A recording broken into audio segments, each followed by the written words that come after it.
Alright, so the next question is, Alexi, do you prefer studio or location?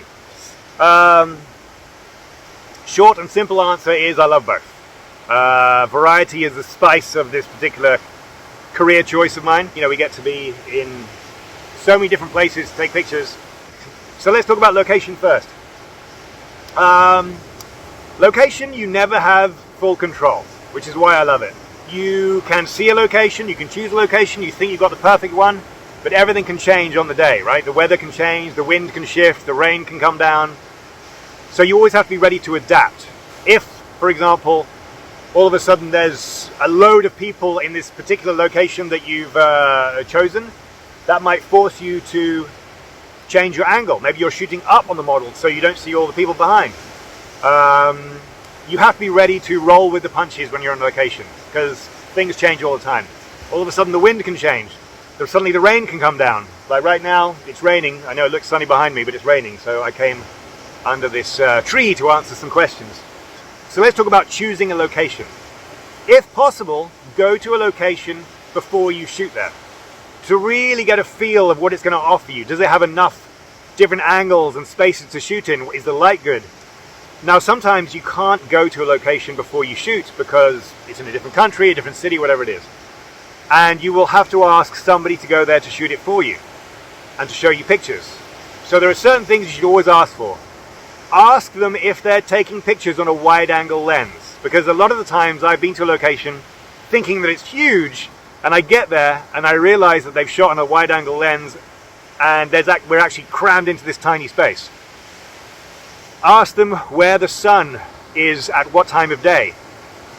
Very important, because if you think you love that view over there but you want to shoot front light all day, you might find that that's where the sun goes down and it won't work for you. But again, it doesn't matter how prepared you are, when you get on location, everything will change. If you've got to shoot video, get a full panoramic view from the location scout, because you don't want to find that this looks great, but all of a sudden, as soon as you turn a tiny bit that way, there's a huge hulking building or a construction site. Even if you think you're going to be shooting with just daylight all day long, bring backups, because again, if it's raining and if it gets super cloudy, and your client wants it to look sunny, you've got to pull that out of your bag. How are you going to make it look sunny if it's raining? So one trick that I've used in the past is, if it's raining and it's dark and we're supposed to be looking sunny, I'll put a big black duvetine over the top of the model and blow out the background, and it'll give this nice sort of backlit feel. It won't look front lit sunny, but it'll have a lighter feel than if you're shooting outside with dark clouds over the top of you. I will always bring flash wherever I go, because you never know when you're going to need to supplement light in some way. Even if you're going to the most beautiful Caribbean island where it's beautiful sun all day long, for whatever reason you cannot predict, you might need a flash for some reason. So I always bring one along anyway.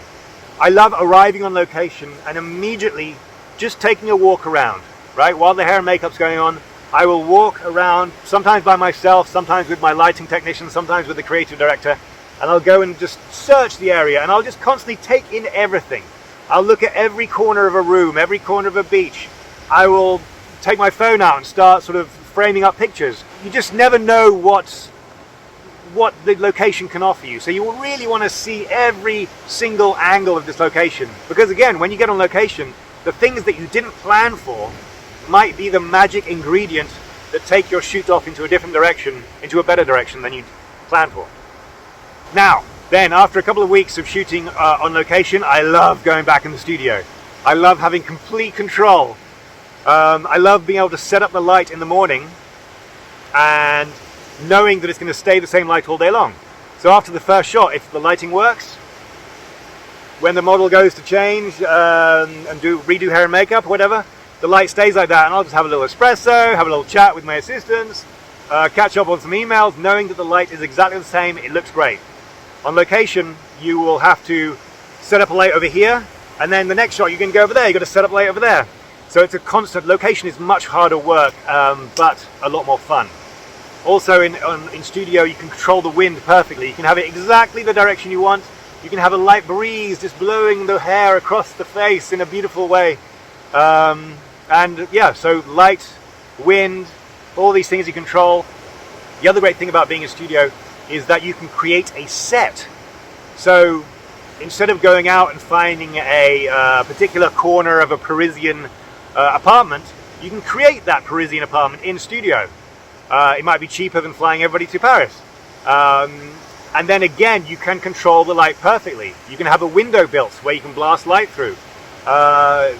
Everything is under control. So if you're a control freak, studio is probably the best place for you. But if I had to choose studio or location, I would pick location every day of the week and twice on Sundays.